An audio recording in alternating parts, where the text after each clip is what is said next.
Hello, everyone, and welcome to the RNA Collaborative Seminar, today hosted by the Center for the Molecular Biology of RNA at the University of California, Santa Cruz. My name is Upasna Sharma, and I am an assistant professor in the Department of Molecular Cell and Developmental Biology. So we have two very exciting talks lined up for you today. But before we get into the talks, I just wanted to remind everyone that as and when questions arise, please write those in the Q&A, and then the speaker will answer those after their talk. Okay, so we can get started. It's my great pleasure to introduce the first speaker for today, Gillian Rexroad. So Gillian is a graduate student in Dr. Harry Noller's lab. And before joining UCSC, she did her undergrad at UC Davis, and then worked in Harry's lab for a couple of years as a research associate, and then joined as a graduate student. So her thesis project focuses on understanding the influence of GTP hydrolysis on conformational dynamics of the ribosome during translocation. So, and I believe that's what she's going to tell us about today. So, Gillian, the stage is all yours. You can get started now. Great. Thank you so much for the introduction. I will share my screen. Okay. So today I am very excited to share some of the work that I've done during my PhD research on the mechanism of ribosomal translocation. So as we all know, translation is carried out by the ribosome. And here we can see a ribosome synthesizing a protein based on the message that's encoded in the messenger RNA. And what I am particularly interested in is how the ribosome is able to carry out this very complex job of moving the mRNA and the tRNAs in order to both efficiently and also accurately decode the message. So this simplified diagram shows the bacterial ribosome. It has a large 50S subunit and then a small 30S subunit. And the small subunit is divided into two domains, the head and the body. There are also three sites in the ribosome, the A or aminoacyl site, P or peptidyl, and E or exit. And after the addition of each amino acid to the growing polypeptide, the tRNAs and the mRNA need to move by exactly one codon. So this allows for the newly deacylated tRNA to then exit from the E site and opens up the A site for the next incoming tRNA. And this coordinated movement of the tRNAs and the mRNA is what we call translocation. So for the rest of the talk, I'm only going to be talking about the steps after peptide bond formation. And we can break this translocation process up into two main steps. So in the first step, the acceptor ends of the tRNAs move forward with respect to the 50S subunit. So you can see that the newly deacylated acceptor end moves from the P to the E site, and then the end carrying the peptide moves from the A to the P site. In the second step, the anticodon ends of the tRNAs, which are paired with their associated mRNA codons, will move with respect to the small 30S subunit. And both of these steps are facilitated by conformational changes within the ribosome. So one large conformational change is intersubunit rotation, which is rotation of the entire small 30S subunit, shown in blue here, with respect to the large 50S subunit. And you can see it here rotating forward, and now it will rotate back. Another conformational change is rotation of just one of the two domains within the small subunit, and this is the head domain.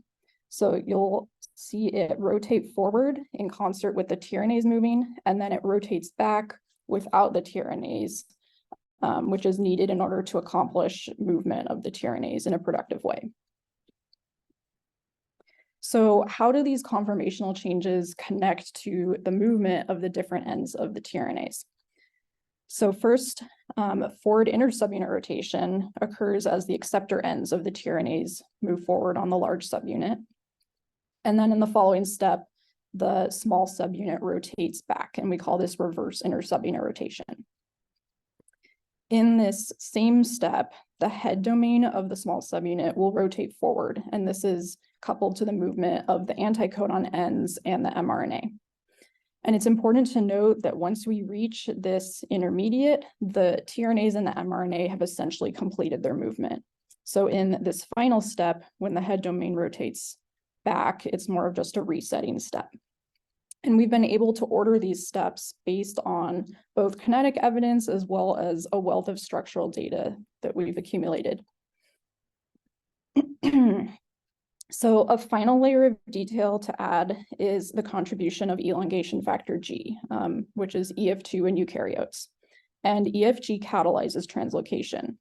So it binds to the ribosome complexed with GTP, very quickly hydrolyzes the GTP, and then later dissociates bound to GDP. And EFG with GTP accelerates the rate of translocation by over 5 orders of magnitude compared to just the spontaneous rate of translocation, completely in the absence of EFG, which is incredibly slow.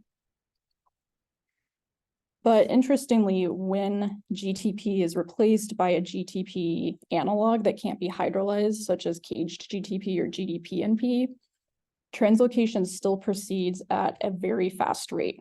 So this rate is reduced by about 50-fold compared to when GTP is actually hydrolyzed, but it's still accelerating translocation by about 4 orders of magnitude compared to the spontaneous rate. So this really highlights that it's the presence of an activated EFG that has a much more significant effect on the rate than the hydrolysis event itself. Also, it's worth noting that we've known since the 1970s that hydrolysis is not actually required for tRNA movement. What it is required for is release of EFG from the ribosome. So if we abolish hydrolysis, EFG can catalyze a single round of translocation and then it just gets stuck.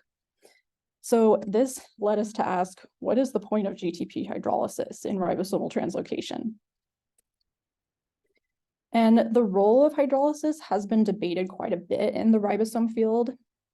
There are 2 main models that have been proposed. So the first model proposes that GTP hydrolysis drives translocation. That is, EFG is coupling the energy from GTP hydrolysis to pushing the tRNAs. And this push by EFG is often referred to as a power stroke. The second model proposes that translocation proceeds through a Brownian ratchet mechanism. So in this mechanism, the tRNAs would move by virtue of thermal motion, and all that's needed is a pall, quote unquote, to prevent the tRNAs from reversing. So here, EFG would act as a pall, ensuring that the tRNAs are moving forward, just imposing directionality on that random movement. And then in this Brownian ratchet mechanism, the role of GTP hydrolysis would be to act as a switch, allowing EFG to bind and leave the ribosome. So some of the previous work that's gone into dissecting this role of GTP hydrolysis has focused on understanding how hydrolysis impacts the conformational dynamics of the ribosome. Both our lab and also Marina Rodnina's lab have shown that hydrolysis moderately accelerates reverse intersubunit rotation. And both of these studies used FRET to observe conformational changes in the ribosome. So as a reminder, in FRET, we directly excite a donor fluorophore, which transfers energy to an acceptor fluorophore in a non-radiative fashion. And this causes it to fluoresce. And the efficiency of this energy transfer is dependent on the distance between these 2 fluorophores, which allows us to track changes in the distance between the 2 dyes.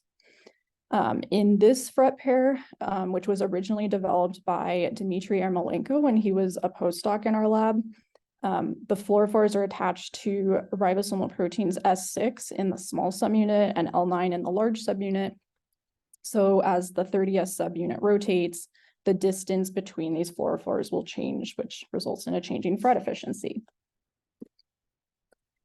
And although we do understand how hydrolysis impacts reverse inter-subunit rotation, no one has directly looked at how hydrolysis affects head rotation. So that's just the rotation of that one domain within the small subunit. So a previous postdoc in our lab, Zhuojun Guo, developed 2 fret pairs to monitor head rotation. In each pair, one label is in the head domain and one is in the body domain. So as the head rotates forward and back, we observe this changing fret efficiency.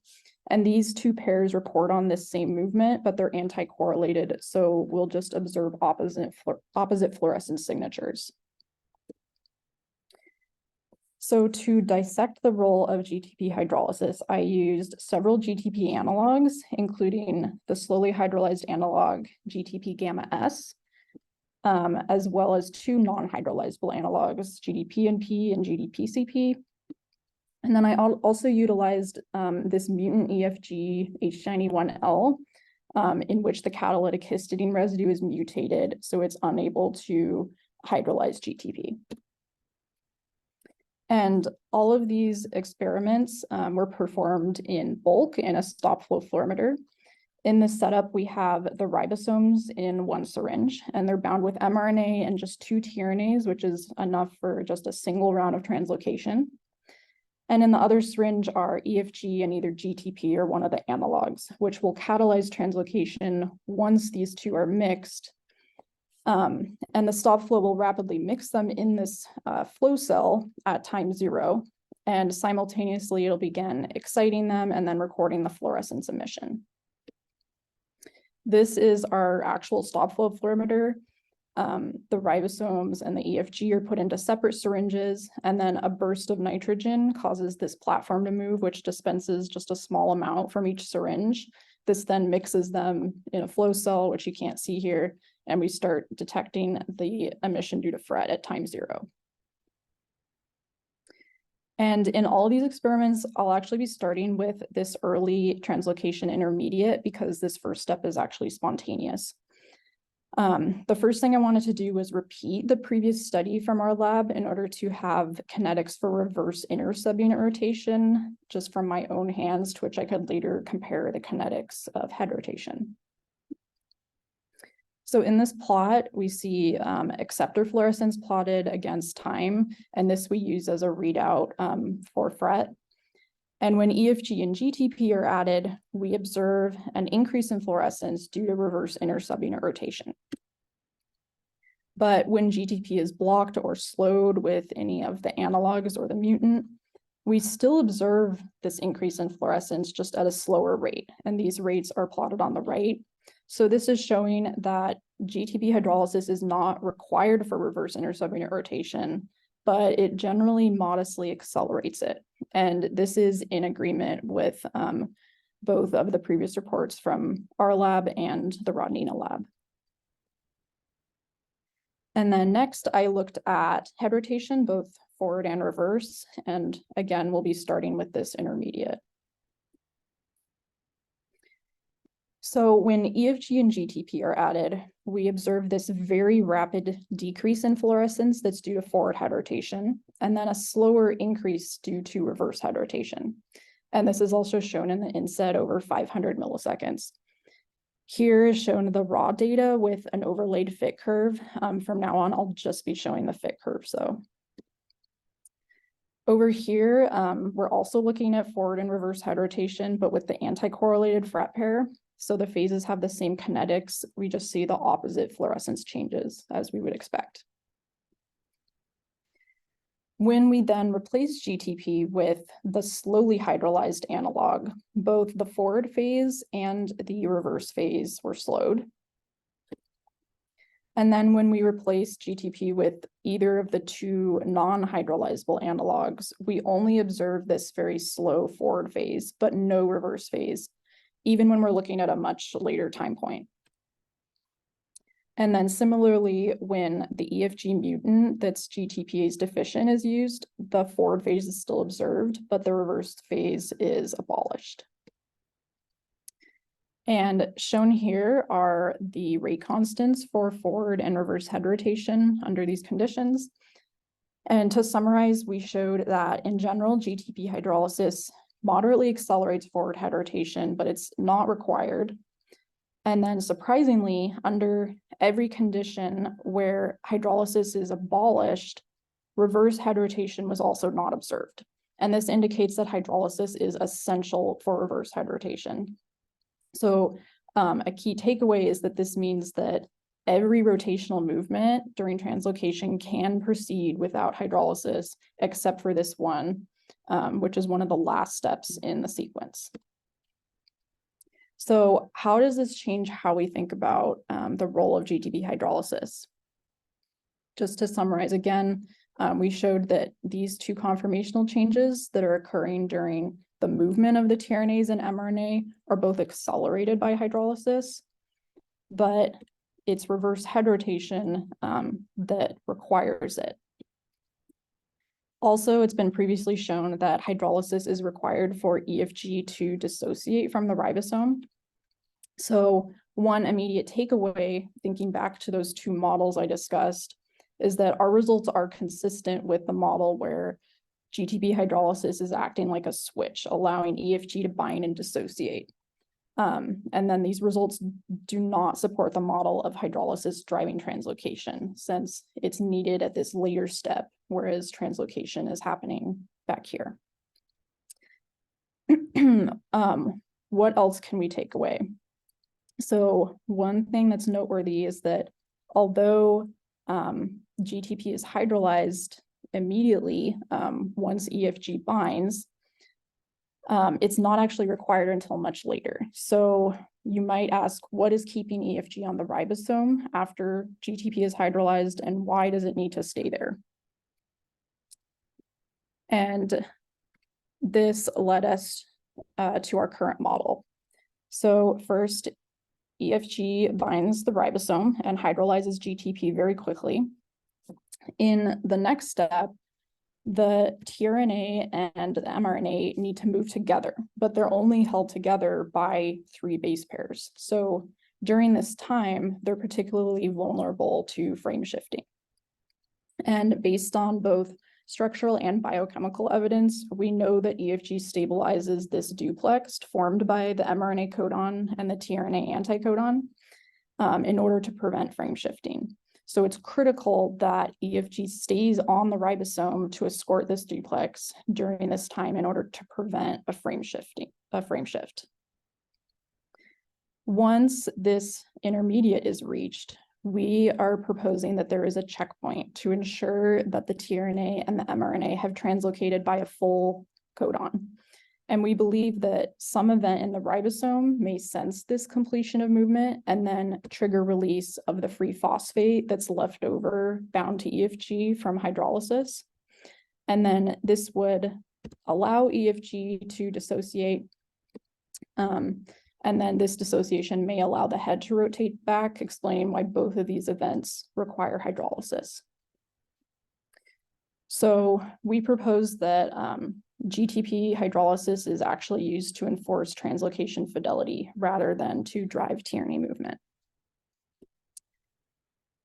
And another group actually previously conducted a similar study, but our results conflict. So to remind you, when GTP was abolished in our study, we saw that forward head rotation was slowed, but reverse head rotation was abolished. And in this other previous report, they saw the exact opposite.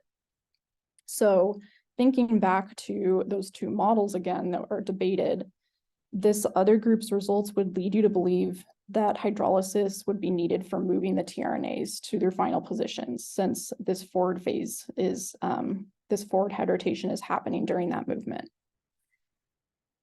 So we wanted to understand why these results conflicted, and we asked, what's the difference between these two studies? And the difference is the fret pairs used. So in our experiments, we used 2 fret pairs to observe head rotation. And for both of these pairs, both labels are within the small subunit, one in the head domain and one in the body. For inner subunit rotation, we used a fret pair where one label is in the large subunit and one is in the small. But importantly, this label in the small subunit is in the body domain, not the head. But in this other study that had the different results, to look at head rotation, they used a fret pair where one label is in the large subunit and then another is in the head domain of the small subunit. So this means that this pair could be reporting on head rotation, but since these probes are in different subunits, it could also be influenced by inter subunit rotation. So we wanted to dissect what movements were actually contributing to the signal. So I reconstructed this other fret pair from the previous report. And then these are the signals that I recorded for 3 different conditions, GTP, and then 2 where hydrolysis is abolished. And over here are the rate constants for these traces. And then I compared these kinetics to the kinetics obtained using our lab's direct reporters. So the pair is clearly not reporting on reverse head rotation, and it also does not appear to be reporting on forward head rotation, but the rates from this other group's pair do very closely match those from our pair that reports on reverse inter subunit rotation. And so we concluded that this previously developed S13L3 3 fret pair is mainly reporting on reverse inter subunit rotation, not on head rotation. So just to summarize our findings, I showed that GTP hydrolysis is essential for just one rotational movement during translocation. That's reverse rotation of the head domain. And from this, we proposed that hydrolysis is used to enforce translocation fidelity, not to drive tRNA movement. Of course, there's still many questions left to answer. One of these is whether we can test this model that we've proposed. So can we directly link GTP hydrolysis to maintenance of the reading frame? Another question is about the function of phosphate release. Based on how a lot of other GTPases work, including several translational GTPases, we suspect that this is the key event at this so-called checkpoint that would allow EFG to be released, and that the GTP hydrolysis happening back here at the beginning is more of a prerequisite for this. And then finally, we know that the head is rotating forward in concert with the tRNAs, but it has to reverse without them in order for them to have productively moved. So one of the most puzzling questions is what prevents the tRNAs from reversing with the head? And I'm looking forward to pursuing some of these questions going forward in order to continue unraveling this mechanism of translocation. And with that, I would like to thank my lab, in particular, Harry, for being a great mentor, and also Laura Lancaster and John Paul Donahue, who worked on this study as well. Thanks to Dmitry Ermolenko and Zhojun Guo, who originally developed the fret pairs that were used. Rachel Green at Johns Hopkins provided us with an S13 deletion strain. Clive Bagshaw provided some great advice on kinetics, thanks to our funding. And then finally, thank you to the organizers for the opportunity to share my work, and thank you for your attention.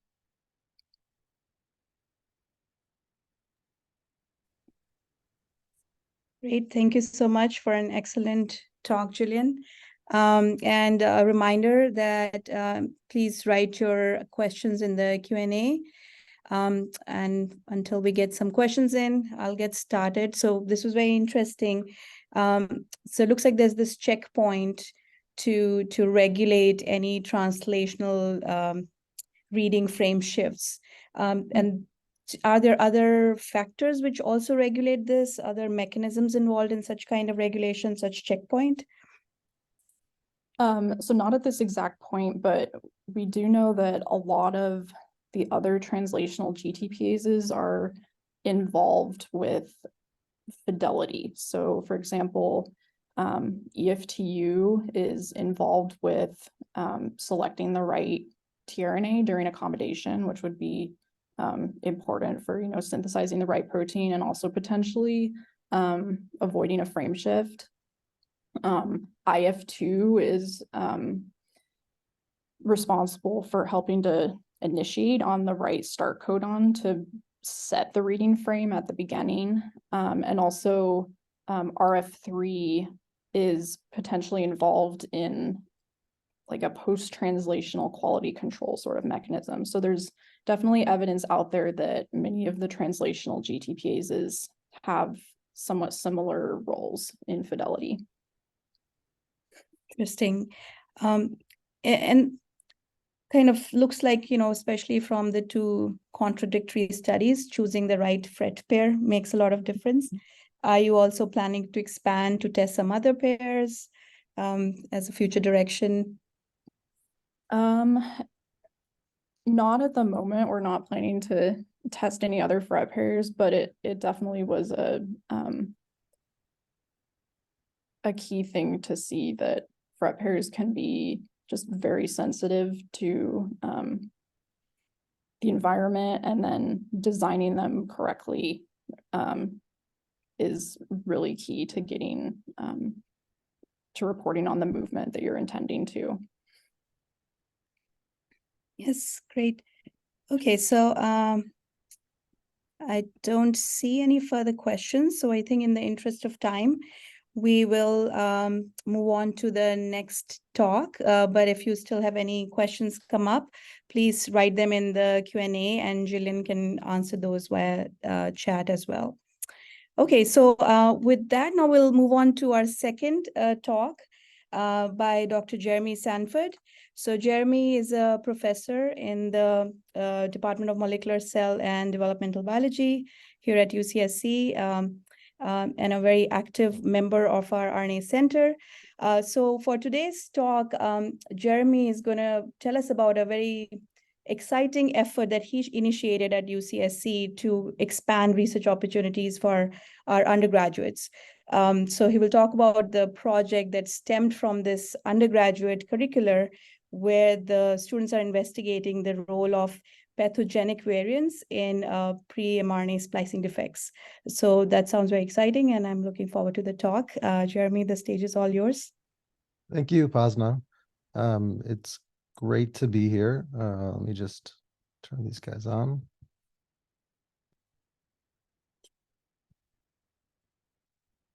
Okay, so yeah, I think I'm going to try something a little different, which is to talk a little about a project that is kind of near and dear to my heart, which helps me to align both my research interests in RNA molecular biology with my teaching interests. And I think it helps to sort of meet a really urgent gap at our campus. So the general topic that we'll be talking about today is pre-messenger RNA splicing, and more directly aberrant splicing in human disease. And I think everyone probably in the Zoom recognizes the central dogma and recognizes the essential role of pre-mRNA splicing in the accurate expression of most human genes. And just in this schematic here, the yellow sequences in this particular gene represent our intervening sequences, which are excised from the pre-mRNA by the spliceosome to ligate the color-coded exons here into the messenger RNA, which can then be capped and polyadenylated and eventually translated into protein. And so a lot of the work in my lab is interested in the regulation of splicing and how alternative mRNA isoforms get translated.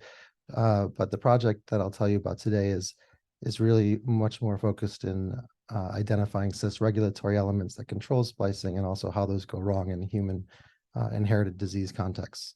So I think since the very beginning of the field, when splicing was discovered in 1977, almost immediately thereafter, there were mutations identified in the globin genes that were associated with the different thalassemias that demonstrated that mutation of key cis-regulatory elements within protein coding genes can be an underlying cause of human inherited disease. And we now know that there's a whole diverse array of mechanisms through which pathogenic variants can alter or disrupt pre-mRNA splicing.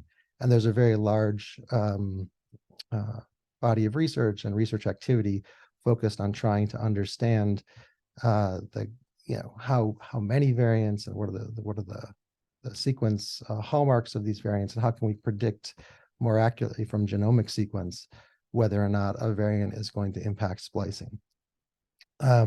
So in 2011, our lab published a relatively simple paper in genome research about using human genetic variation to identify cis-regulatory elements.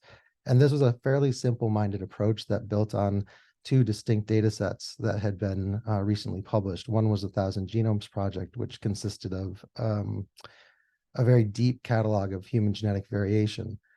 Most of these variants were going to be relatively benign, so not associated with any serious pathogenic phenotypes. And we contrasted that with data from the human gene mutation database, which is the exact opposite. These are very rare causative pathogenic variants. And so we went looking for signals that for variants that could cause the loss or gain of key splicing regulatory elements called exonic splicing enhancers or silencers. And we found some statistical evidence suggesting that pathogenic variants tend to disrupt splicing enhancers or create splicing silencers more frequently than the more common ancient variants that are in the 1,000 Genomes Project. So I won't go through any of that paper. I'll just show you like one of the take-home pie charts that was at the end of the paper, which was that we found in this data set about 3,500 significant pathogenic variants that we thought had a good probability of impacting splicing. I loved this paper because it was a really nice example of top-down sort of human genetics and bioinformatics going all the way down to sort of a biochemical mechanism.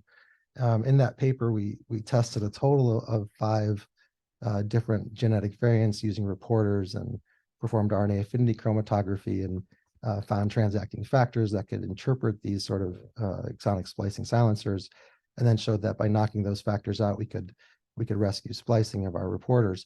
But we left about 3,420 other hypotheses untested. And so it was this large database of potential splicing sensitive mutations that allowed us to eventually create something called a curricular undergraduate research lab, which I'll tell you about, I think, in the next slide. So in about 2016, 2017, I created a project called the Toxic RNA Lab Project. And the idea here was to find a way to build a laboratory only for undergraduates that was their space where they could all work on a slightly pixelated project, each student with a handful of hypotheses and everyone working in parallel. And this turned out to be a really fun and actually ambitious project that I think has begun to gain a lot of momentum. So I want to tell you a little bit about our campus for those of you who don't know anything about Santa Cruz. So let me just start with this. So this is an aerial snapshot that my colleague Harry Noller provided me. This is pretty much what it's like every day in Santa Cruz. You can see our campus is up here, nestled in the redwoods, overlooking Monterey Bay. It's a pretty special place to be doing science and to be studying and influencing all these talented young students. This photo illustrates 2 of my very favorite places. Right here, you can see Sincheimer Laboratories, nestled in the redwoods. And down here, you can see the UC Santa Cruz rugby field, which is another very special place. I think I spend the majority of my time at these 2 spots. The key facts I want to, sort of instill with you is that our campus is growing rapidly. And so we're currently at about 18,000 or more undergraduates. We have a very special distinction in that more than 25% of our students are from Latin or Hispanic backgrounds. So we've been designated by the Department of Education, Hispanic Serving Institution. And UC Santa Cruz is also a member of the Association of American Universities, which represents sort of the most research active R1 universities in the country. Another key point is that about 33% of our students are first-gen college students, so first in their family to attend college. So we have a really powerful engine for socioeconomic change at UC Santa Cruz. And we have I think, a big opportunity and responsibility to give our students that opportunity to excel and be successful. Let me come back to this. So if you look at our department in particular, it's kind of astonishing what we do. And so the idea is, can we provide a quality education at a high quantity of students? And so we've currently got about 32 research active faculty, which is not too bad for a department like us, but we have more than 2,000 undergraduate students that are kind of under our watch.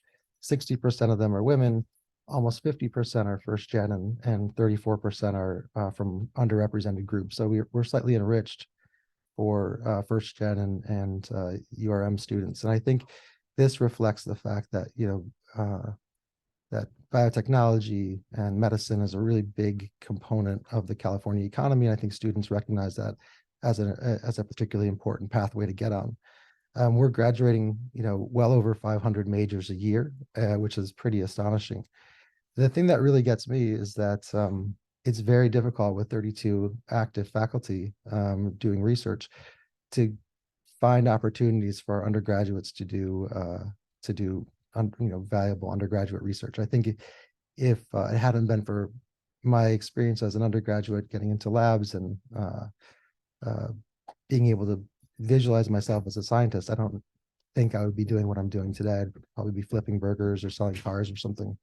So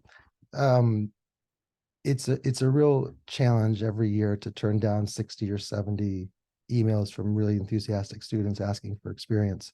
So one of the things that I love about our department in general is that we really care about student success. And so that's caused us to look in the mirror a lot.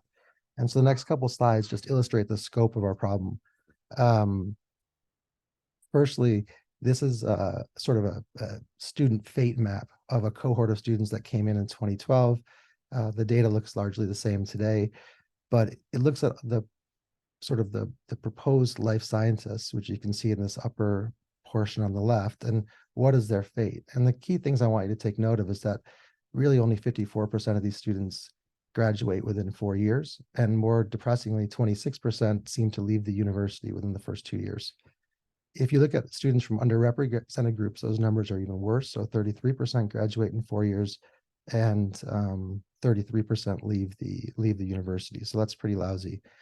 As I said, we're interested in what's happening to these students, where are we falling down. And so this bubble plot shows a summary of student academic performance in a lot of our really big classes.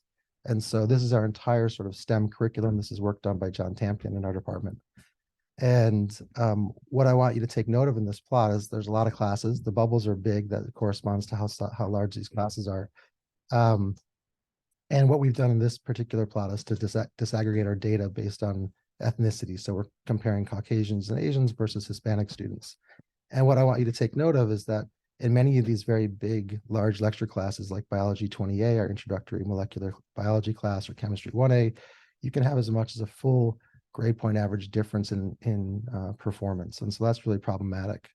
But what's interesting is that you can see in these two green boxes, in the relatively few laboratory classes that we offer, those disparities disappear.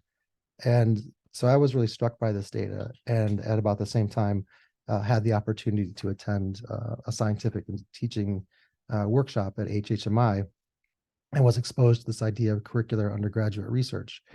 And what I really appreciated about this opportunity is it's a way not only for me to align my teaching and my research, but to involve a whole group of students. So essentially I can expand my lab by 30 people, take them on a really faculty-led research project that spins out of my primary research lab. And more importantly for the students, this fulfills requirements in the MCD major. So this helps them move closer to the degree. So it's not extra work that they're doing. Each student gets their own project, and we've been really exploring where and when to engage these students. Is the second year better? Is the third year better? So that's an area of ongoing research.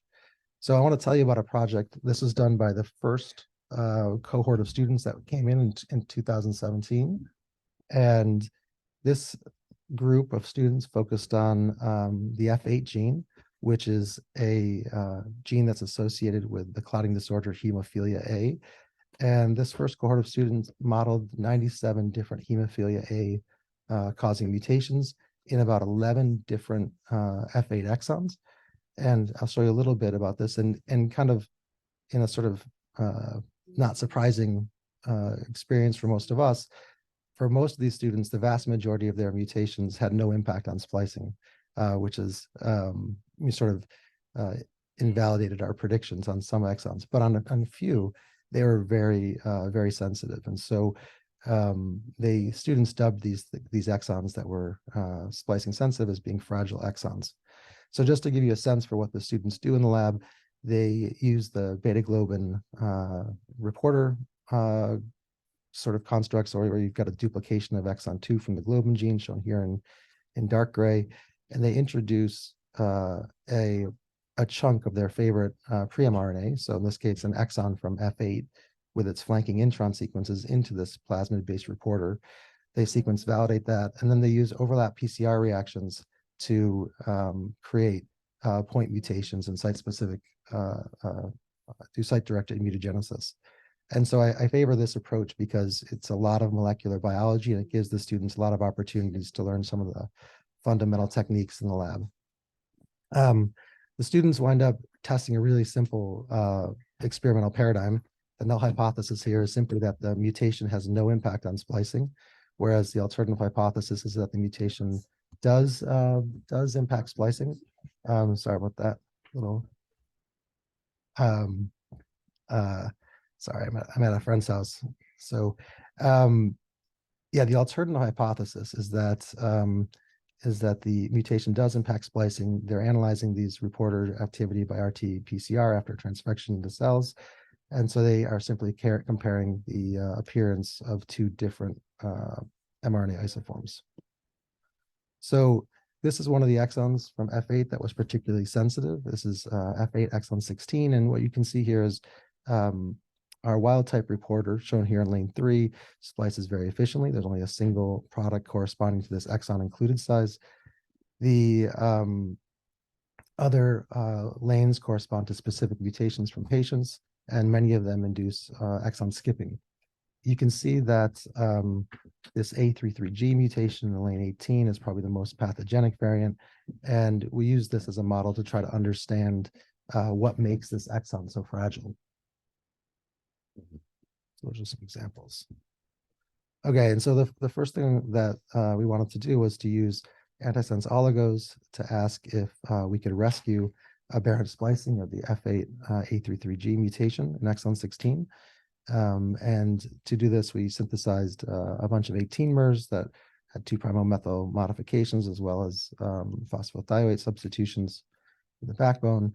This is just a simple control to show you how the system works, that we can deliver ASOs to these cells and HEK cells. And essentially, we have our wild type reporter in lane 1. If we deliver an ASO that targets the 5' splice site, we can block splicing. And you can see that, move this window over, that the non-targeting ASO doesn't have any effect, and that our A33G mutation continues to induce skipping. We quantify these data using a capillary electrophoresis experiment with a fluorescent labeled primer. So this is all endpoint PCR experiments. So the students get the opportunity to learn how to quantify their data, run some simple statistical tests to test those hypotheses that I told you about before, and that's one of the key learning outcomes. From this initial ASO walk experiment, what I want you to see is that we identified, if you compare this lane here, which is the no ASO control in red, to some of these antisense oligos that map to this upstream intron region, we found some antisense oligos that could rescue splicing to a small degree. We found that any ASO that really seemed to hybridize to the exon actually made splicing much worse. And so we were sort of encouraged by that. We wanted to understand a little bit more about the potential mechanism of these ASOs. And so we turned to shape MapSeq with our colleagues in the Stone lab, Michael Stone, also a member of the RNA Center at UC Santa Cruz. And we performed a chemical probing experiment in which we used 2A3 to interrogate the wild type or the various F8 exon 16 mutants, looking for 2A3 reactivity in single-stranded regions that would allow us to constrain our folding models and get a better prediction of the secondary structure of these pre-mRNAs. Shape map-seq works by, again, the 2A3 reacts with single-stranded regions. That leads to substitutions at the cDNA synthesis step that can be read out by RNA sequencing. This leads to a reactivity map or profile across our pre-mRNAs, which we can then use to make sort of folding predictions. Okay, so this is a map of F8 exon 16 shown in blue and the A33G mutation shown in red.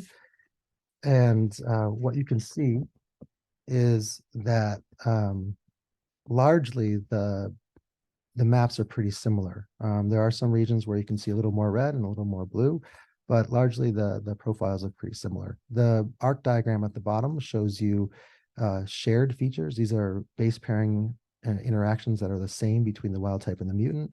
And where you see red arcs, those are base pairing predictions that are specific to the mutant. Blue arcs are specific to the wild type. So there's some changes within the exon, which you can see kind of here by between these two dashed lines, but largely they're pretty subtle. One thing that we were interested in was this region here, which was common to both of these sequences, in that it was located relatively close to the 3' splice site. And what we found was that this structure appears to fold into a three-way junction. And so we called this three-way junction at the end of 3' end of intron 15, as it's upstream of exon 16.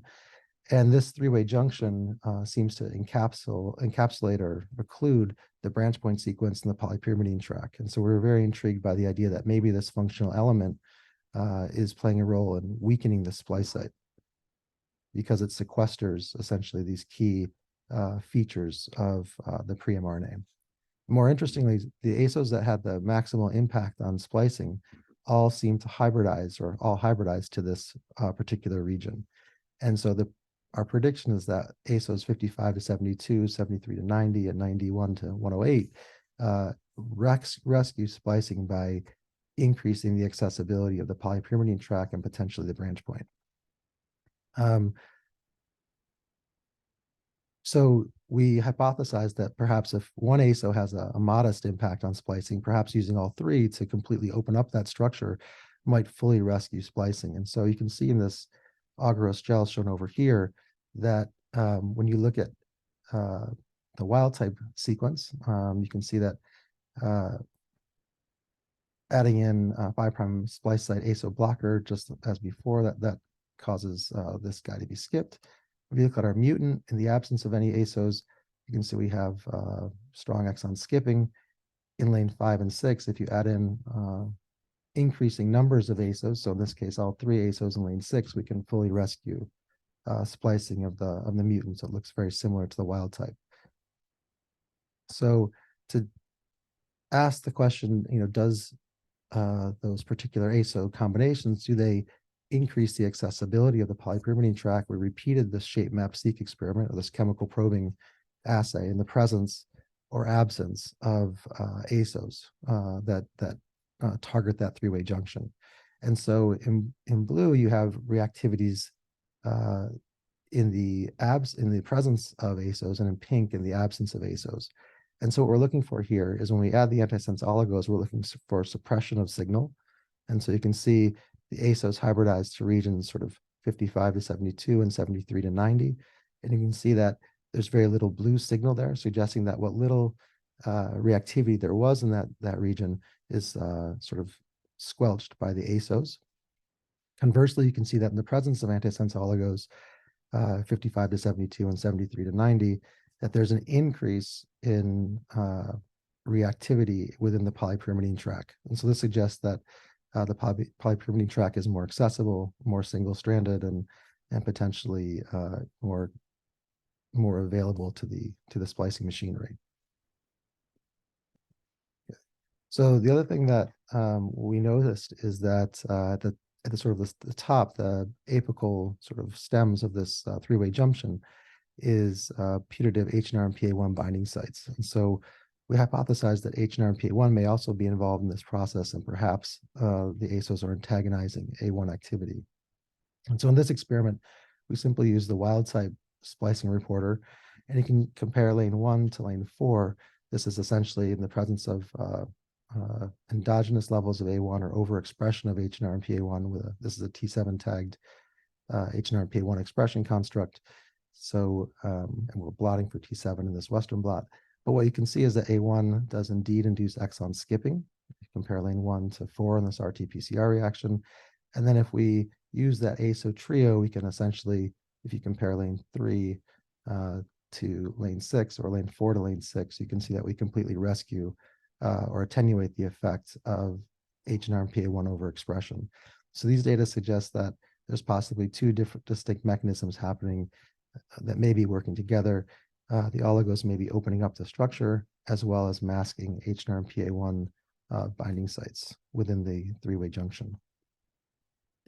Okay, the last question that we wanted to ask was, we've shown that these ASOs can function within the context of the A33G mutation, but how about other mutations within this fragile exon? And so we repeated our splicing assays in the presence or absence of ASOs. And so here I'm showing you in lanes 1 and 2, the wild type reporter. You can see that this ASO trio modestly increases. You can see there's a little bit of skipping here, and it kind of goes away. But you can see that for the case of these other pathogenic mutants that affect splicing, in all cases, we've got robust exon skipping in the absence of the ASOs, and in the presence of the ASO trio, we rescue exon inclusion. So that's fairly exciting. So I think from this project, what we found is a potential sort of structure-function relationship at the pre-mRNA level, in which a three-way junction is formed that includes some of the polypyrimidine track and the branch point motif. It also presents binding sites for HNR and PA1, and we think that this combination of cis regulatory elements renders this exon particularly splicing sensitive. It's intriguing that the ASOs that rescued splicing all target this structure for the most part, and so we think, yeah, that this renders this exon really dependent upon exonic splicing enhancers, and so mutations that might disrupt enhancers could lead to robust exon skipping. So one last little vignette to tell you about that is also features into our outreach work is that, I think anyone who's tried to use antisense oligos or perform an ASO walk would tell you that these things it's really a shot in the dark, and you're throwing a lot of money away at reagents that will largely not be useful. And so it would be wonderful to have a more efficient tool for identifying antisense oligos that could modulate splicing. So together with Michael Stone, we collaborated with Riju Dash's lab to try to exploit the structure-function relationships that we found with respect to the three-way junction 315. And here we created a challenge in which we provided players of the game Eterna, which Riju Dash's lab created. It's typically a game that has hundreds of thousands of players across the world that are interested in understanding how RNA folding works. We challenged the Eterna community to create antisense oligos that could alter the structure of the pre-mRNA that we created in a way that could potentially increase accessibility of either splicing enhancers or the splice sites themselves. Remarkably, we got a lot of different solutions to this problem. Some of them were really, really clever and had oligos that spanned and sort of stapled different regions together. We synthesized the top 12 ASOs from this project and put them into our splicing assay. And you can see that this gel at the bottom, lanes 1 through 14, these are, 3 through 14, these are our top game player designs. And we had them synthesized. Some of them work and some of them don't. But you can see that, like, for example, in lanes 8, 9, and 10, 11, these designs did not affect exon inclusion. However, 12, 13, 5, 6, and 7, they all promoted exon inclusion. So it's interesting that sort of from a structural basis, these game players could identify ASOs that really robustly, in the case of this third from the end here, designs that rescued splicing efficiently. And just to show you an example of our top sort of design winner here, masked some of these HNRPA1 sites, which they didn't actually know about. And this was their description of how they designed it. It leaves a fairly long section of the polypyrimidine track unpaired, and the branch point is unpaired in both V2 and NUPAC, which are two different folding algorithms. So it's really exciting to think that in just one simple sort of computational game, they found an ASO that was equally as effective as the ones that we sort of brute forced. So anyways, it's a really interesting way to make use of the Eterna gaming community to help with the development in theory of RNA drugs. So in summary, what I wanted to show you was that through our curricular undergraduate research lab, we've been able to discover fragile exons in the F8 gene and suggest that some of the aberrant splicing may contribute to the etiology of the hemophilia A. We discovered an interesting RNA structure that sensitizes the exon to aberrant splicing, and also discovered antisense oligos that manipulate the structure and potentially rescue a wide array of HA variants. And the last thing I want to show you is this is a snapshot of my first two cohorts from the Cures Lab. So this is pre-pandemic 2017-18 and 18-19. And this is like sort of two cohorts, and it really illustrates just what it looks like when you grow your lab by 25 or 30 people. The vast majority of these students are either in industry or in academia. Many are in graduate school, and we're now, as part of an NSF-funded project, trying to use a variety of assessment tools, including the EDAT, which is an experimental design assessment tool, URSA, which is an undergraduate scientist identity metric, and a few other assessment tools, trying to demonstrate the impact of these curricular undergraduate research experiences on student success, scientific identity, and hopefully we'll see that this is a tool that we can really incorporate into our curriculum and have a much broader impact on student success and creating the next generation of highly diverse, talented, enthusiastic scientists. So like I said, this project is a spin out from my lab. We've got a terrific group of graduate students and postdocs in my lab that study a variety of other problems. The project was initially funded from UCSC alumnus and founding rugby player George and Rafe Craw, and George Craw played rugby, Rafe Craw didn't. But the project is funded by NSF and NIH, and really want to thank our collaborators in the Stone Lab, Michael Stone in particular, Guillermo Chacaltana, Nick Verino, and Arcelia Gonzalez Jimenez, who really contributed to the RNA structure probing experiment. The founding cohort of toxic RNA lab students made a really great contribution. Of one is Victor C., who went from being sort of a pioneering toxic RNA lab kid to a data wrangler, along with these folks who ensure the rigor and reproducibility of all the work that the undergrads do. And then he joined our lab as a graduate student and spearheaded this whole project. He is really super talented and is off for a postdoc really shortly. So, and finally, our collaborators at Eterna, Riju Das and Jill Townley. So yeah, thanks a lot. And I'll take any questions. Okay, great. Thank you so much for an excellent talk, Jeremy. And please, if you have any questions, write them in the Q&A. I just wanted to make a comment about your toxic RNA lab and how it's already been so influential in encouraging students to pursue research. So I've had so many students reach out to me after they participated in your toxic RNA lab to do further research. So I think that already shows that they get that confidence and interest from doing work in this lab, and so that's just great. Okay, so I think while we might be getting more questions, I'll get started I know we are almost on time, so I'll ask a quick question. You've done these ASOs and tested these in the reporter assay and in the cell lines. Have you tested this in maybe patient-derived cell lines, HA patients, or more on the F8 mRNA directly? No, it's tricky. That F8 has turned out, I thought it was going to be a great candidate gene to study. Turns out it's not really very good because It actually has two major isoforms. One is the full-length F8 gene, and the other one is a truncated isoform from a downstream promoter. And in most cell lines, it's that short isoform that's expressed, and that picks up at exon 22 and makes this funky transcript.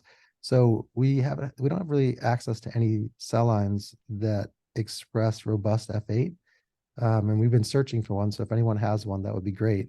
I think our best solution is going to be to introduce these mutations via CRISPR into fibroblasts and